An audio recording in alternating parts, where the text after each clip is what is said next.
Let's talk a little bit about your political background and how you view education. What experiences or values have shaped your approach to education? During my time on the community college board and as governor, I've been very interested, and I've come to the view that all these rules, you know, the 10 volumes or more of the education code are trying to micromanage the teacher and the classroom. And it really doesn't work that way. Yeah. It's the teacher, the students in the classroom, and the leadership at the school. There are many ways, many ways to do things. And I think that's the genius of the charter school, is to welcome a whole range of possibilities and let the local school decide. Yeah. And therefore, the more that we devolve authority close to the classroom, the more real and effective it will be. And that's the whole essence of what I see of the charter school movement. He has such a natural curiosity about how our education system works at that policy level, but also at this very operational level on the ground, really wanting to understand how attendance is taken, for instance. So I created the military school, was the first idea I had. And I did that in part because of my Catholic education. So I wanted to create a school with tradition and authority and a framework. We got that. And then I thought, well, my goodness, this is a military school. As a politician, I got to have a broader approach than that. So I said, I'm going to create something different. I'm going to create an art school.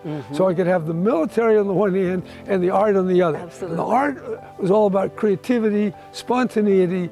It was really very different than the idea of the military school. Sure. But they were both valid. And as it turned out, the art school, they both were very successful, but very different reasons. Yes, the teachers' unions opposed teachers' charters and they became more militant, but they always supported him for governor. He knew how to talk to labor unions, and that they understood that, you know, we'll have our differences here, but overall, you're with us. The most direct beneficiaries of those two schools are underprivileged children.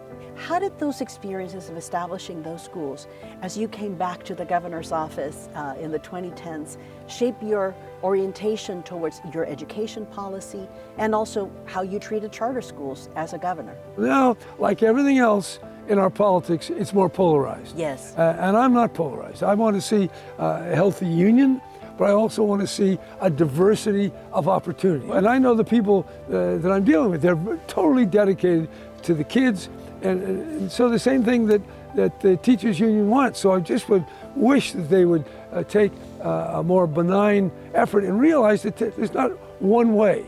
Yes. You know, there's a lot of ways to get to the goal. It was a huge impact.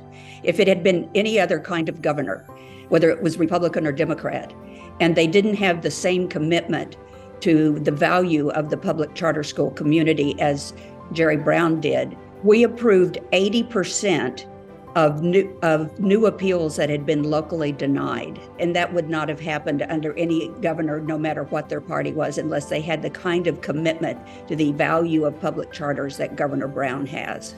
Thank you for this really wonderful award. I appreciate it. But even more importantly, I want to encourage you to continue what you're doing.